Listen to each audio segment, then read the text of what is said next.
hiji. Wallahu akbar 200.000 200 batu. Bisa pakai ngabangun imah eta. Tah.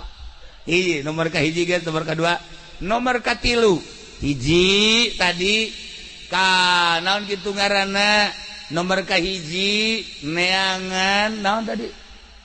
Nomor ka hiji salat duha, neangan tarka dzunub. Nomor kedua dia al kubur. Nomor katilu soal munkar nakir maca Quran. Nomor kaopat talabna ubur sirat, kaulan neangan supaya lancar di jembatan Siratal Mustaqim.